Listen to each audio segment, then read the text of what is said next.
이제 가나안 땅, 즉 약속의 땅, 축복의 땅의 분배를 하기 시작합니다. 점령이 끝난 다음에 분배를 하는데 분배 원칙이 있어요. 분배 원칙이 있습니다.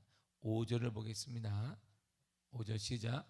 이스라엘 자손이 여호와께서 모세에게 명령하신 것과 같이 행하여 그 땅을 나누었더라. 아멘. 이게 분배 원칙이에요. 그러니까 하나님의 약속대로 하나님의 명령대로 나누어서 분배했습니다. 지파들 중에 희생이 이게 기가 같을 수가 없어요. 동일하게 전쟁을 했는데 9지파 반이 2지파 반은 우리가 알다시피 요단강을 기점으로 해서 이 요단강은 중요한 이유가 요단강을 기점으로 해서 나라가 달라져요.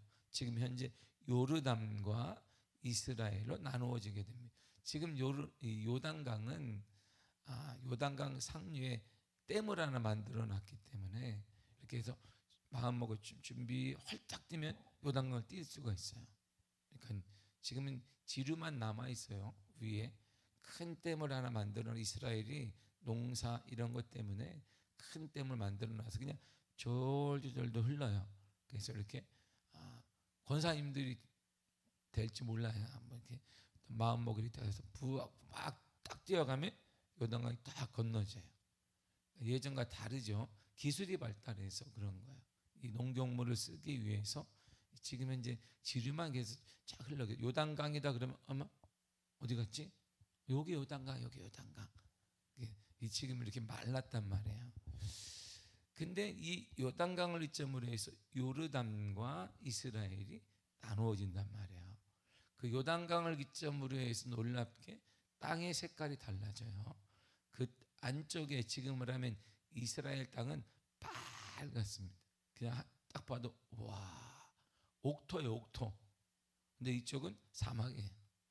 그래서 이스라엘이 농업 수출 국가는 농업을 수출 중동에 있는데 농업을 수출하는 나라예요. 물론 핵이나 이런 것들을 다 갖고 있기 때문에 전쟁을 통해서 알다시피 무기도 있지만 농업을 수출하는 나라이기도 합니다. 그런데 이 전쟁을 하는데 9지파는 전쟁했잖아요. 그러면 전쟁할 때 한 지파마다 100명이 죽었구나. 동일하게 죽을 수는 없어요. 그렇잖아요. 많이 죽은 지파도 있고 적게 죽은 지파도 있습니다. 그러니까 희생이 지파마다 달라요. 일반적으로 그렇다면 뭐 어떻게 되냐면 희생이 많이 난 지파에게는 많은 땅을 줘야 돼요. 그렇죠? 잘 봐야지. 그렇다. 자, 희생이 많이 난 지파는 보상 차원에서라도 땅을 많이 줘야 되는 거예요. 희생이 적다. 그거는 한 남들은 1000명씩 죽었는데 한 10명 죽었다 그러면 적은 땅을 줘야 되는 거예요. 그래 맞잖아요? 아닌가? 맞다면 맞지. 이렇게 더 그래. 그게 일반적인 건가요? 일반적이란 말입니다. 적은 희생을 치른 지파도 있고 많은 희생을 치른 지파도 있어요. 적은 희생을 치른 지파는 일반적으로 더 적은 땅을 받고 많은 희생을 치른 지파는 일반적인 생각할 때 많은 땅을 분배받아야 돼요. 그래서 자신들이 전쟁에 참여했다는 명분이 생겨요. 그렇지. 내가 희생을 많이 하고 나라를 위해서 싸웠더니 이런 게 있구나. 그래서 우리가 보훈이란 말이 하잖아요. 나라를 위해서 싸웠던 분의 우리가 나라가 이분들을 대신 노를 책임지고 후손까지 책임지는 일이 보훈, 여기서 보훈의 달 이렇게 나오잖아요. 그래서 제 동기 목사님들 보면 보훈이 있어요. 보훈 가정이 있어서 이게 상을 당하면 먼저 나라가 와가지고 이게 대통령 이름으로 뭘 탁 다루더니 뭐 인사하고 가요. 누구냐 했더니 내가 보훈 가족이야. 그러면 그들이 와서 국립공원에 딱 안치가 돼요. 지금은 꽉 차가지고 서울은 안 되고 대전도 안 되니까 저 밑에 있는 뭐 임실 그쪽에 국립공원에 있어서 그쪽으로 모시게 된단 말이야. 장지를 모시게 되고 그리고 태극기나 대통령기가 항상 있어요. 왜 이렇게 할까요? 보훈이에요. 나라를 희생했으니까 우리가 그분 희생한 사람에 대해서 은혜를 갚아주는 거잖아요. 이처럼 많이 희생을 당한 사람 많이 가져가야 돼요. 적은 희생은 적게 가져가야 돼요. 그런데 오늘 땅의 분배 원칙이 좀 이상하단 말이에요. 가나안 땅, 축복의 땅의 분배 원칙은 철저히 그런 게 상관이 없어요. 뭐 많이 희생당했다, 적게 희생당, 그게 상관없습니다. 오직 하나님의 명령에 따라, 하나님의 약속에 따라 이루어진 거예요. 더 놀라운 것은 아무도 거기다 대꾸를 하지 않습니다. 저희 지파가 좀 많이 희생당했는데, 남자가 많이 죽었습니다. 남자가 많이 죽었다는 것은 후손들을 낳기가 힘드니까 농경사회에서 후손을 못 낳으면 그 농사 누가 짓습니까? 그래서 우리가 보상 차원에서 좋은 땅과 좋은 거 분배받아야 되지 않습니까? 말하는 지파가 아무도 없어요. 인간의 희생에, 이스라엘 백성들의 희생의 여파에 상관없이 가나안 땅, 축복의 땅은 철저히 하나님의 명령과 약속에 따라 이루어진 거예요. 그리고 하나님은 약속을 반드시 이루어 주십니다. 인간의 노력의 유무나 과업의 성취에 따라 하나님의 약속과 명령이 지장받거나 영향을 받지 않는단 말이에요. 하나님의 명령은 어떤 것에도 영향받지 않고 반드시 이루어집니다. 히브리 10장 23절을 쉬운 성경을 읽겠습니다. 시작. 하나님께서는 약속하신 것을 지키시는 신실한 분이니 우리가 고백한 소망을 굳게 붙듭시다. 아멘. 그래서 이스라엘은 희생의 정도와 참여도 자기 기준에 따른 열심과 참여 등을 내세우지 않았어요. 아무도 내세우지 않았습니다. 내가 열심 좀 더 한 것 같은데, 우리 집파가 더 열심히 한 것 같은데, 희생이 많은 것 같은데, 아무도 그런 말을 하지 않습니다. 이들은 모두 하나님의 명령과 약속에 따라 분배된 땅을 받아요. 그게 끝이에요. 이게 끝. 이게 끝났습니다.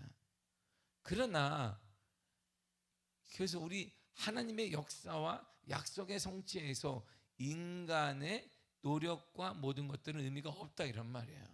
우리와 상관없이, 우리의 약속에 우리의 열심에 상관없이 하나님은 약속한 것을 이루신다 이런 말이에요. 때때로 우리가 못 이룰 때가 있어요. 우리가 열심을 못 낼 때도 있습니다. 네, 그것과 상관없이 하나님은 우리의 반응에 상관없이 하나님의 약속을 이루시고 역사하시며 구원하시며 인도하시며 책임지신다 이런 말이에요. 그게 하나님의 은혜라고 말하는 거예요. 이처럼 모두가 다 그래, 하나님이 우리를 지금도 보였으니까 역사하실 거야 이렇게 하고 있는데, 다른 의견에서 한 사람의 손을 딱 들었단 말이에요. 한 사람만의 손을 딱 들었어요. 그가 바로 갈렙이에요. 모두가 다 받아들이고 있는데 갈렙의 손을 다, 저기요 저 좀 보세요, 저는 좀 다릅니다 라고 한 거예요. 모든 사람들이 깜짝 놀랐어요. 왜? 갈렙이 누구예요? 유일한 여호수아의 동역자예요. 다 죽었는데 출애굽할 때 20세 이상은 다 죽었어요. 두 사람만 살았어요. 여호수아와 갈렙만 살았습니다. 그러니까 이들이 전설적인, 모세가 죽은 이유 그 전설적인 인물이 두 사람인데 여호수아와 갈렙이에요. 역량이 대단한, 이야 40년 전에 45년 전에 이렇게 일어났대. 하나님 모두가 덜덜덜 때 저들은 우리의 밥이라고 말한 사람이 갈렙이래. 여호수아가 아니래. 더 대단한 사람인데, 그런데 정말 대단하다. 이렇게 사람들이 알고 있는데 여호수아 갈렙의 손 들더니, 저기요 저는 좀 생각이 다릅니다. 사람들이 얼마나 놀랐겠어요. 아니 말을 따라야 되는데 여호수아 지도자의 말에 달랐어요. 7절에서 9절까지 보겠습니다. 시작. 내 나이 40세에 여호와의 종 모세가 가데스 바네아에서 나를 보내어 이 땅을 정탐하게 하였으므로 내가 성실한 마음으로 그에게 보고하였고, 나와 함께 올라갔던 내 형제들은 백성의 간담을 높게 하였으나니 나는 내 하나님 여호와께 충성하였으므로 그날에 모세가 맹세하여 이르되, 내가 내 하나님 여호와께 충성하였은즉 내 발로 밟는 땅은 영원히 너와 내 자손의 기업이 되리라 하였나이다. 아멘. 45년 전 얘기를 하는 거예요. 지금 45세도 안 산 사람 있네. 여기도 있잖아요. 45년 전 얘기를 꺼내는 거예요. 45년 전이, 그리고 약속을 받으니 45년이 흘렀습니다. 45년 전 얘기를 꺼내. 45년 전에 하나님이 내게는 이렇게 약속했습니다. 모세를 통해 이렇게 약속했습니다. 이 기업이 넣게 되리라 그랬습니다. 모두가 다 12명의 정탐을 갔는데 10명의 정탐꾼이 보고했을 때 모든 백성들이 우리는 메뚜기와 같구나, 싹 다 죽겠구나, 메뚜기 죽은 군에 걸렸어요. 우리는 그와 비교하니까 메뚜기에 같습니다.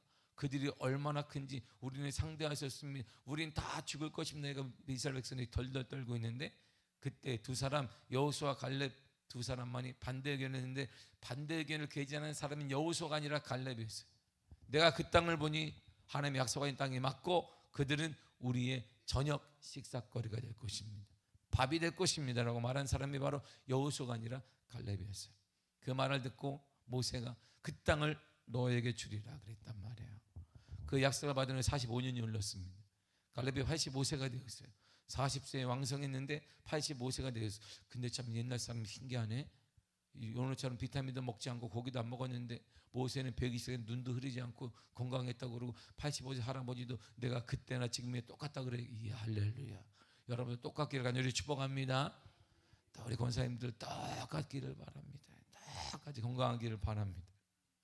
이제 할아버지 우리가 볼 때 할아버지인데 그가 말하기를 그때나 지금이나 똑같고 그때나 지금이나 전쟁에 나갈 수 있고 그때나 지금이나 나는 믿음이 같습니다. 이 말이에요. 믿음이 같습니다. 이렇게 말하는 거예요. 45년 전이나 지금이나 내 믿음은 똑같습니다. 이런 말이에요. 육체는 쇠약해질 수 있어요. 근데 갈렙의 주 포인트가 뭐냐? 하나님에 대한 신뢰는 똑같습니다. 이런 말. 하나님에 대한 믿음이 똑같기를 간절히 축복합니다. 그러나 12절에 그 유명한 말을 하고 있는 거예요. 12절 읽겠습니다. 시작. 그날에 여호와께서 말씀하신 이 선지를 지금 내게 주소서. 당신도 그날에 들으셨거니와 그곳에는 아낙 사람이 있고 그 성읍들은 크고 견고할지라도 여호와께서 나와 함께 하시면 내가 여호와께서 말씀하신 대로 그들을 쫓아내리다니. 아멘. 자 보세요. 그날에 45년 전에 당신도 들었다. 누구의? 당신 누구의? 여호수아. 들었어요. 같이 있었어요. 같은 편이었잖아요. 그때 당신도 들었지 않습니까? 그 땅 저에게 주세요. 그런데 그 땅이 만만치가 않은 거예요. 아마 여호수아가 듣고 좀 머뭇거렸어요. 너무나 사랑했던 갈렙이 그 땅을 차지하겠다고 했는데 여호수아가 아마 주저했을지도 몰라요. 나이도 있고 그런데 굳이 그 땅을 다른 좋은 땅을 줄 수 있는데 그 땅을 달라고 한 거예요. 갈렙의 약속대로 받고자 하는 헤브론 땅은 일반적인 땅이 아니었어요. 헤브론을 보세요. 헤브론 설명은 이렇게 합니다. 15절입니다. 시작. 헤브론의 옛 이름은 기랏 아르바라. 아르바는 아낙 사람 가운데서 가장 큰 사람이었더라. 그리고 그 땅의 전쟁이 그쳤더라. 아멘. 자 보세요. 헤브론의 옛 이름이 뭐예요? 기랏 아르바라. 헤브론의 옛 이름이 뭐다? 기랏 아르바라. 뭐 물론 뭐 나가다 보면 잃어버릴 거예요. 뭐 이름도 튀어나오고 뭐 미아동 그러면 쉽게 이해되지만 기랏 아르바. 그러니까 좀 잃어버리겠지만 근데 이게 되게 중요해요. 이 뜻이 뭐냐면 아르바의 성읍 이런 거예요. 그러니까 정확 우리식으로 하면 아르바의 도시 이런 거고 더 정밀히 말하면 아르바가 만든 도시 이런 뜻이에요. 아르바가 만든 도시라는 뜻이에요. 이게 헤브론이고 기랏 아르바인 거예요. 이 아르바는 아낙 자손의 조상이에요. 우리가 대한민국에 우리가 지금 단군 4,335년인가 그래요. 자, 우리나라의 조상을 누구로 봤어요? 몽골 단기로 따지니까 단군으로 본 거예요. 단군. 그래서 어떻게 됐어요? 곰탱이가 이렇게 해서 만두를 먹다 보니까 아무튼 우리나라 조상은 그렇게 보듯이 이 아낙 자손의 조상의 출발점이 아르바라는 사람이에요.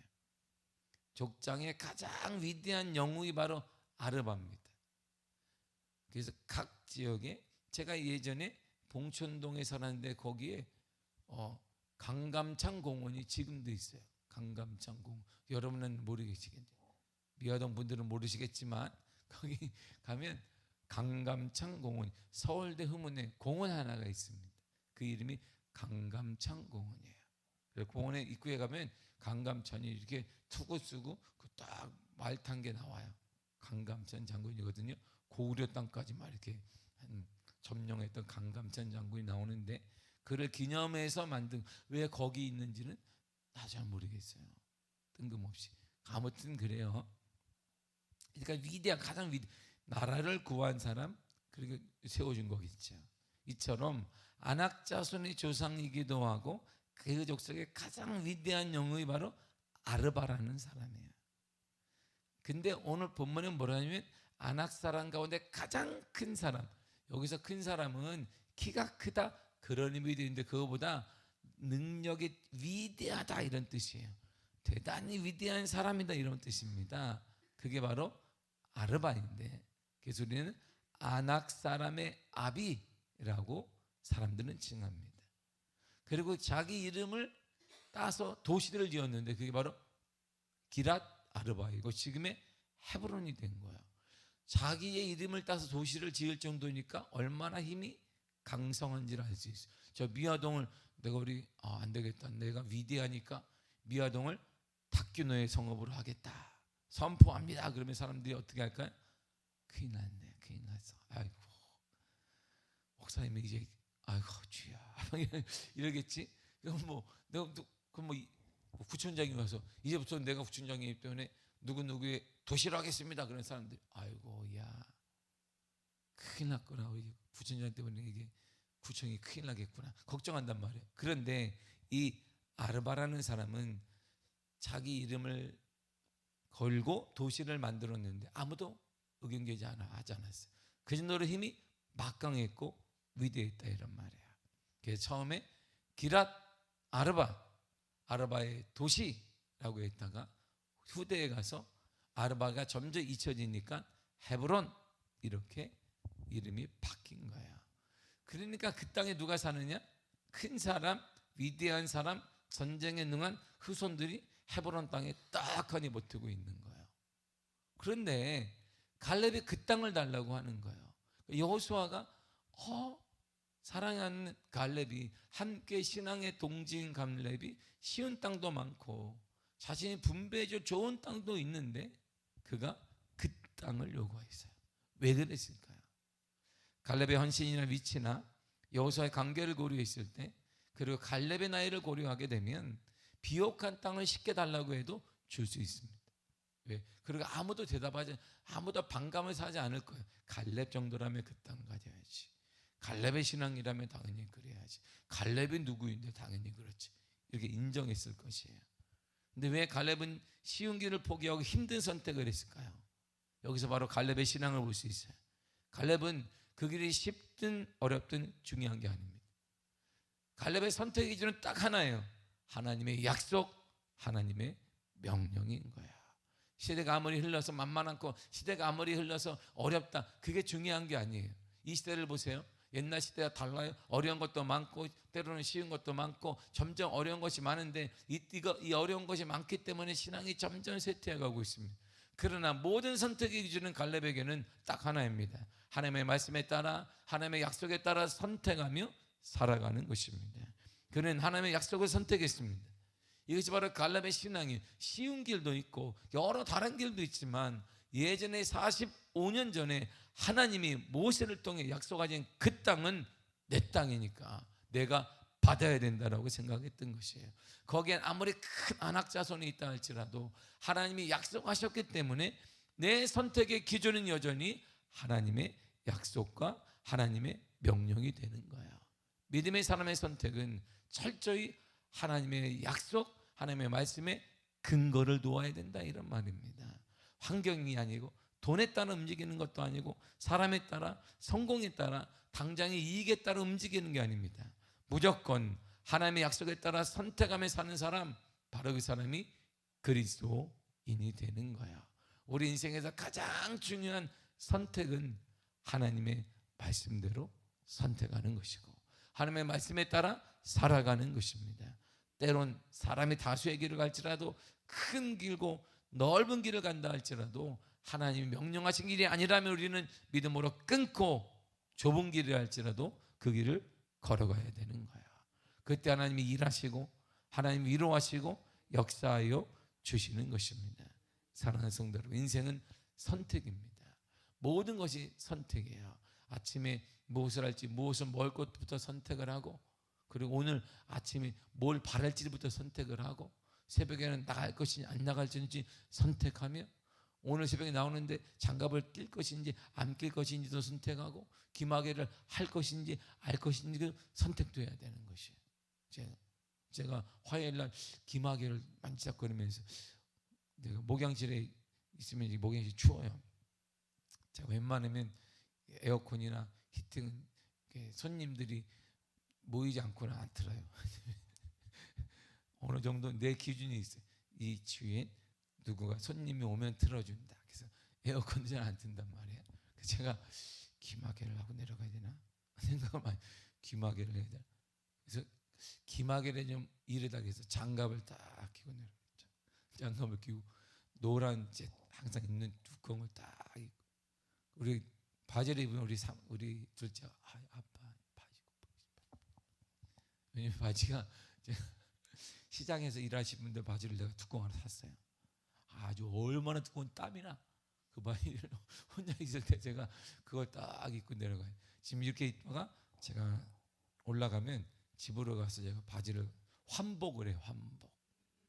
의사처럼 환복, 그게 아니라 바지를 제가 딱, 그러면 그냥 바지가 차카차카 그냥 막 열이나 막 얼마나 두꺼운지, 가끔가다 바지 때문에 움직이기가 힘들었을 정도로 이렇게. 그러니까 둘째가 아빠, 아우 그게 뭐냐 그러면, 얼마 하나 사주랴? 선택하는 거야. 선택. 나도 내 바지도 선택하고, 장갑을 낄 것이지 않을 것이 선택하고, 인생은 다 선택이에요. 크게 보면 우리 배우자도 선택하고, 만남에 대해서 직장도 선택하고, 전공도 선택하고, 공부도 선택하고, 회사도 선택하고, 내가 어디를 갈 것인지 꿈도 꾸고, 이러는 것이 인생은 모두가 선택하는 것입니다. 선택하는 거예요. 그 선택은 하되 이렇게 하는 거예요. 하나님의 기준이 정확합니다. 신명기 11장 26절에서 8절입니다. 시작. 내가 오늘 복과 저주를 너희 앞에 두는. 잘 보세요. 하나님이 복과 저주를 우리 앞에 딱 두었어요. 뭐 하라는 거예요? 선택해라. 너희들이 선택해라. 하나님은 우리 앞에 복과 저주를 두었어요. 선택은 너희들이 하거라. 하나님의 원하심은 복을 선택하는 거예요. 네, 선택은 누가 한다? 우리가 하는 거예요. 여러분 앞에 복과 저주가 있습니다. 우리 앞에 하나님이 딱 두었어요. 그 다음은 우리가 선택해요. 27절을 보겠습니다. 시작. 너희가 만약 내가 오늘 너희에게 명하는 너희 하나님 여호와의 명령을 들으면 복이 될 것이요, 너희가 만일 내가 오늘 너희에게 명령하는 도에서 돌이켜 떠나 너희 하나님 여호와의 명령을 듣지 아니하고 본래 알지 못하던 다른 신들을 따르면 저주를 받으리라. 아멘. 하나님은 복과 저주를 다 넣었습니다. 그래서 복은 어떻게 받느냐? 여호와의 명령을 듣고 살면 된다 그랬어요. 지금 갈렙이 복의 사람이 되어지고, 우리는 승리를 누가 했던 걸 알아요. 여기 헤브론을 점령한 것이 갈렙 할아버지이고 그의 지파인 걸 압니다. 유다 지파인 걸 알아요. 그런데 어떻게 복의 사람이 됐느냐? 이 45년 전에 하나님의 명령을 듣고 믿고 실행했어요. 그러면 복이 되어지고, 그리고 하나님의 명령을 듣지 않고 다른 신들을 섬기면, 이 다른 신은 물질이기도 하고 사람이기도 하고 여러분들의 철학이나 여러분들의 살아온 인생 경험이기도 하는데, 그걸 따르면 저주를 받으리라 그랬습니다. 복과 저주는 내 인생이 왜 이래 하나님은 정말 여러분들이 선택한 거예요. 하나님은 하나님의 자녀들에게 복을 받으며 살도록 앞에 다 놓았습니다. 그리고 말씀하시길 내 약속이 많지 않니? 내가 너를 사랑하는 건 있지 않니? 그리고 나를 듣고 나를 믿고 따라와라. 그러면 복이 된다. 그런데 내 말을 듣지 않고 다른 신들, 우리가 끔찍이 아끼는 그것, 사람, 물질, 환경, 그 어떤 건 그것을 선택하면 저주를 받는다. 이렇게 하나님 우리 앞에다 떡하니 놓았어요. 사랑하는 성도 여러분, 우리 인생에서 누구를 탓하는 건 의미가 없습니다. 지금 인생을 살고 있는데 누구 때문에, 그거 정말 볼품 사나운 것입니다. 하나님은 인생의 주관자가 되십니다. 누구를 탓할 필요도 없어요. 왜? 우리 인생은 어차피 주님이 인도 아래 있기 때문입니다. 주님의 인도를 확실히 믿고 있다면 하나님은 저와 여러분들 앞에 지금도 복과 저주를 딱 펼쳐놓았어요. 복을 선택하는 믿음이 있기를 간절히 축복합니다. 그 복을 받아 살아가는 믿음의 역사가 임하기를 간절히 축복합니다. 믿음의 복을 누리고 믿음의 사람이 되어 믿음의 역사를 경험하며 믿음의 충만함을 경험하며 살아가서 그 복을 나와 우리 후손들에게, 이웃들에게 보여주고 나누어주는 그런 복의 인생이 되기를 간절히 축복합니다. 기도하겠습니다. 하나님 감사합니다.